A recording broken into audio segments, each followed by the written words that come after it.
Welcome to the Wednesday edition of the SNews here at LonghornStation.com. We are the Wake Up Call. Ahmad Brooks and John Medani, and today's discussion coming on the heels of NFL firings. One coach is gone already, Buffalo Bills saying goodbye to head coach Dick Duran. Who will be next? We each have our opinions. Who do you think is number two? Well, I think I got to go down to the Chocolate City there in Washington and think about how committed Daniel Snyder has been to the Redskins winning. I mean, he's put resources up. He's tried to bring in innovative coaches from Steve Spurrier to now Jim Zorn, who looked like this offense was going to thrive. The problem has been Jason Campbell hasn't lived up to expectations on the offensive side. Clinton Portis has been, in and out of the tub.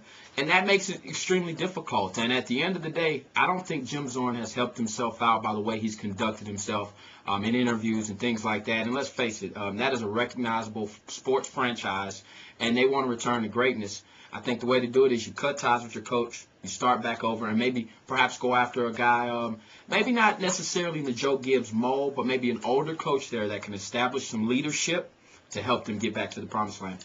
I think it's going to be Eric Mangini in Cleveland, and I don't think he will necessarily have done anything wrong. I just think that Randy Lerner, the owner, has to come to the realization just how bad. I really think the Cleveland Browns might be the worst franchise Me too. in the NFL. You know, the Rams have won one game. They're playing hard for Spagnuolo. I mean, you saw what they did against the Saints. They scared the hell out of the Saints. They did.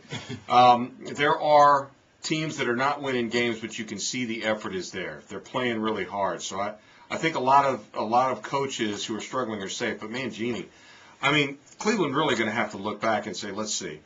We have a first-round pick that we spent on our quarterback. We spent a first-round pick on our left tackle, Joe Thomas. We spent a first-round pick on Kellen Winslow, Jr., our tight end. He's already gone. We spent a first-round pick on Braylon Edwards, wide receiver. He's already gone. I mean, they don't know what they're doing. So if everything is true, what we've heard, that Randy Lerner is just going to give the keys to somebody, a football guy, that football guy is going to go get his own coach, and I don't think it's going to be Mangini. Has he been given enough time to even prove that he can turn this abysmal franchise around? I don't think so. No, I don't think so either, but that's why I said I don't think it'll be his fault. It's not fair. Football is not fair. Yeah, football is not fair. One thing's for sure, probably more firings will happen before the end of this season. I say it's going to be Eric Mangini in Cleveland. You think it's going to be Jim Zorn in Washington? Time's going to tell. Join us tomorrow morning, 6 o'clock, for the latest edition of the Wake Up Call here on AM 1300 The Zone.